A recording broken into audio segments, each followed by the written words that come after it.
Menjelang siang Bapak Ibu. Selamat pagi Bu. Ya, pelatihan in-house training ya.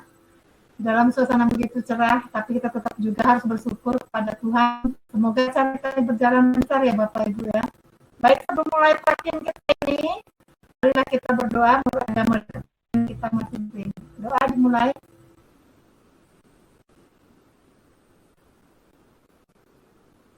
Doa selesai. Baik Bapak Ibu, karena sudah berhubung waktu yang sudah harus kita mulai nih pelatihan ini, kita akan dengar dulu ice breaking yang disampaikan oleh Bu Derhana Ida. Oke, untuk waktu dan kesempatan kami silakan Bu Ida. Ya, terima kasih Bu Ellen atas kesempatan yang diberikan. Baiklah, akan saya sampaikan ice breaking saya, yaitu apa beda kambing desa dengan kambing kota? Tebak-tebakan saja ya Bapak Ibu, supaya kita lebih segar sedikit. Terima kasih. Siapa yang bisa menjawab? Kambing kota tidak pernah ke desa Bu. Kalau kambing desa ke hutan saja kerjanya Bu. Oh iya, terima kasih Bapak. Terima kasih. Ini jawaban yang lebih lucu lagi Bapak. Terima kasih. Siapa yang bisa? Ayo Pak Tugi.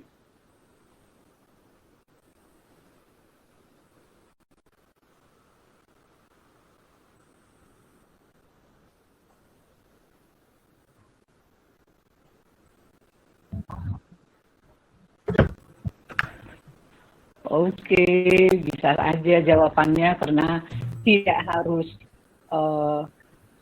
benar-benarnya ini hanya lucu-lucuan ya, tetapi perlu saya sampaikan sudah agak mendesak, saya jawab aja dulu.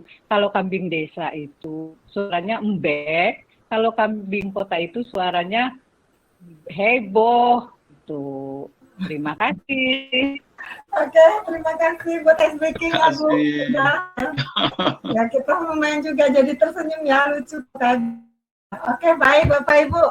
Itulah ice breaking dari Bu Derhana Ida. Nah, kita sekarang masuk ke materi ya. Ini bagaimana kita nih, Pak Persawaran Manurung udah ready ya? Kita mau mulai ya. Buka dulu Pak, unmute Pak, unmute Pak. Unmute dulu. Speaker.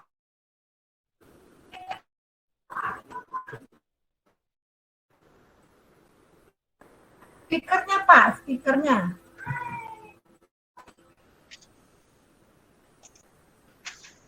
Baik Bapak Ibu, silakan Pak Manurung dilanjutkan materinya. Ya akan sama Pak Manurung ya. Mari kita perhatikan Bapak Ibu, mana tahu ada menambah wawasan untuk kita.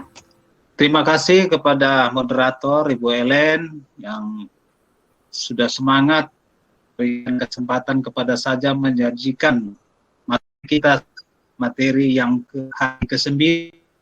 Adapun materi kita kali ini adalah tujuan dan prinsip pengembangan kurikulum operasional satuan pendidikan, yang mana tujuannya ini bertumpu pada pembuatan kurikulum itu sendiri yang mau kita kembangkan di sekolah kita.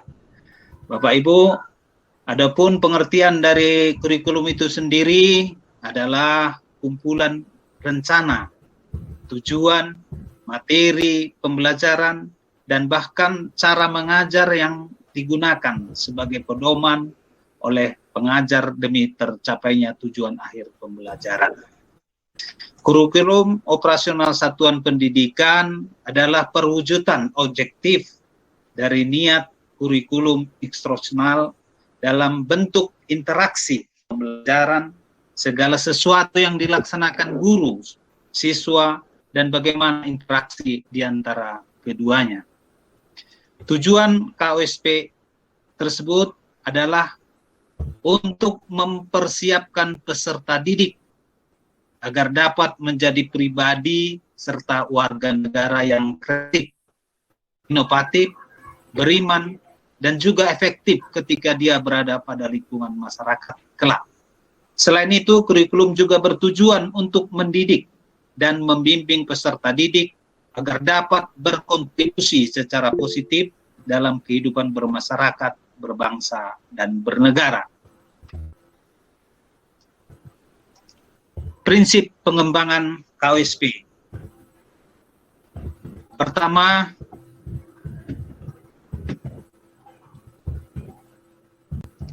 yaitu pembelajaran harus memenuhi keragaman potensi, kebutuhan perkembangan, dan tahap belajar, serta kepentingan peserta didik. Profil pelajar Pancasila selalu menjadi rujukan pada semua tahapan dalam penyusunan kurikulum operasional sekolah. Kedua, kontekstual, menunjukkan kekhasan dan sesuai dengan karakteristik satuan pendidikan, konteks sosial budaya dan lingkungan, serta dunia kerja dan industri, khusus ke SMK, dan menunjukkan karakteristik atau kekhususan peserta didik berkebutuhan khusus di sekolah luar biasa. Ketiga, esensial, yaitu memuat semua unsur informasi penting, utama yang dibutuhkan dan digunakan di satuan pendidikan. Bahasa yang digunakan lugas, ringkas, dan mudah dipahami. Keempat, akuntabel, yaitu dapat dipertanggungjawabkan karena berbasis data dan aktual.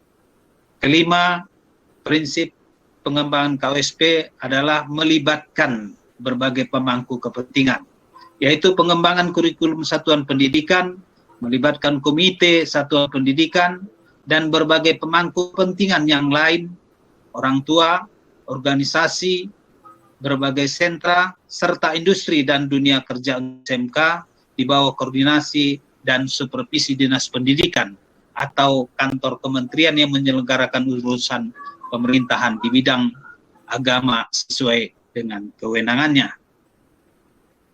Kesimpulan dari materi kita kali ini, KOSP merupakan pedoman sekolah untuk mencapai tujuan, yakni mewujudkan pelajar Pancasila. Dalam menyusun KOSP, kita harus berpegang teguh pada 5 prinsip pengembangan yang di atas tadi. Demikian Bapak Ibu, materi yang telah kita bahas sebelumnya pun telah kita bahas, tetapi pada saat ini kesimpulan atau rangkuman dari materi ini sudah kita pelajari. Kepada Bapak Ibu yang berkenan hendak menyempurnakan materi ini, diberi kesempatan untuk bertanya atau memberi masukan kepada kami. Demikian disampaikan kepada moderator. Terima kasih. Terima kasih Pak Manurung sudah menyampaikan materinya.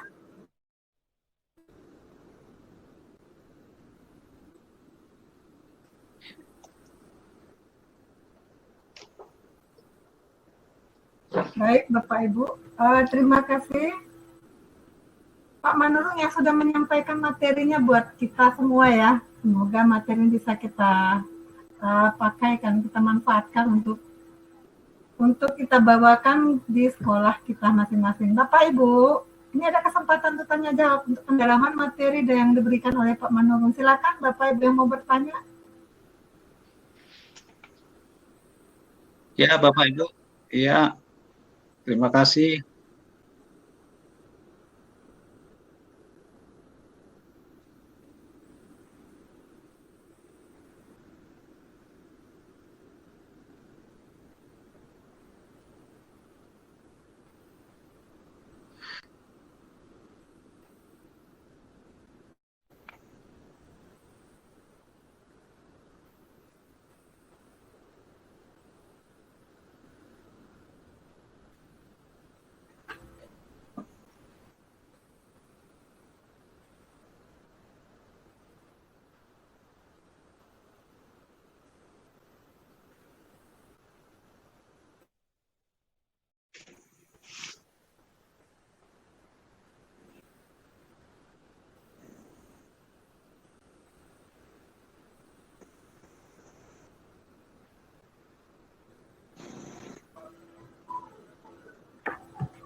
Terima kasih Pak atas pertanyaannya yang sangat baik sekali kepada kita semua pengawas. Kita sama-sama pantau di lapangan, banyak sekali pelajar yang tawuran, banyak sekali pelajar yang tidak sopan kepada gurunya, apalagi kepada orang yang lebih tua darinya, jangankan orang tua, yang lebih tua darinya. Karena itu Menteri dan Diam kita ini sekarang memfokuskan mungkin mau membangkitkan nilai-nilai Pancasila itu sendiri yang mau ditanamkan ke kurikulum. Adapun kurikulum yang hendak dibuat bukan kurikulum yang datangnya dari atas lagi. Sekarang datangnya dari kita, dari bawah sekali. Maka itu satuan pendidikan yang membuatnya. Sudah diberikan kemerdekaan kepada sekolah untuk mengembangkannya, walaupun ada materi yang harus muatan materi yang secara nasional, tapi muatan dari satuan pendidikan sangat penting dan diberi kebebasan kepada sekolah-sekolah mengembangkan kurikulum itu sendiri dengan cara dan strateginya sendiri sesuai dengan fasilitas yang dimiliki. Pada saat ini pemilihan sekolah penggerak oleh pemerintah bukan sembarangan. Kan kita lihat seleksinya ketat sekali.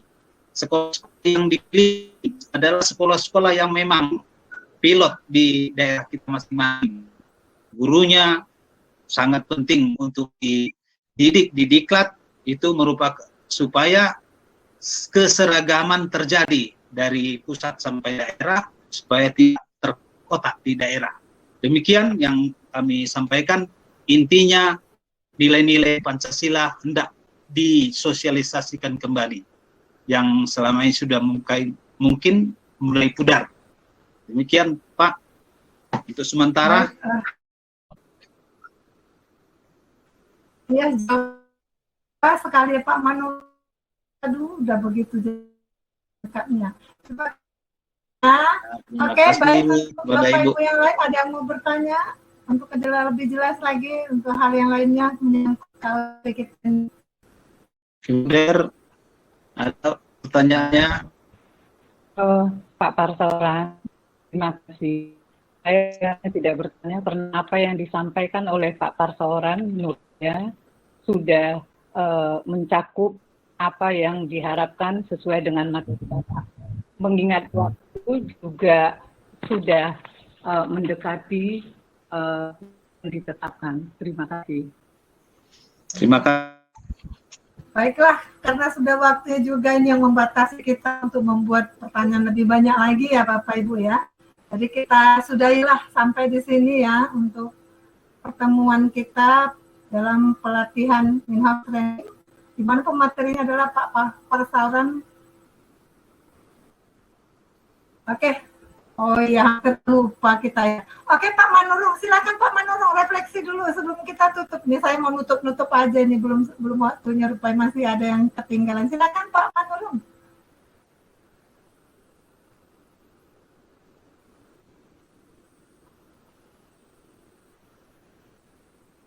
Suaranya belum keluar Pak.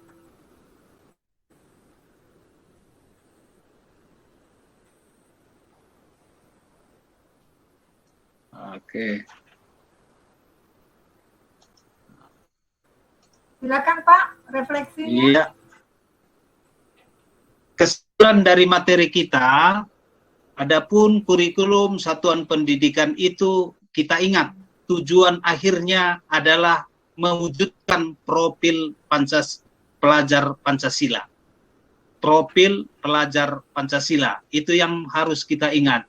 Semua mata pelajaran harus menanamkan nilai-nilai Pancasila. Demikian kesimpulan yang kita dapat simpulkan hari ini. Lebih kurangnya kami mohon maaf. Terima kasih. Baiklah, terima kasih Pak Manurung. Dengan kesimpulannya kita harus mewujudkan profil Pancasila di sekolah binaan sesuai dengan kurikulum operasional satuan pendidikan. Oke, baiklah Bapak Ibu, waktu juga membatasi kita untuk memperpanjang pelatihan ini, ternyata ada waktu yang harus kita tutup acara ini ya. Sebelum kita tutup, kita berdoa dulu Bapak Ibu, menurut agama dan kepercayaan kita masing-masing. Mari kita berdoa, doa dimulai. Doa selesai. Baiklah Bapak Ibu, sampai di sini pelaksanaan pelatihan in-house training, di mana pemateri kita adalah Bapak Parsaura Nurul dan kami di sini ya. Terima kasih untuk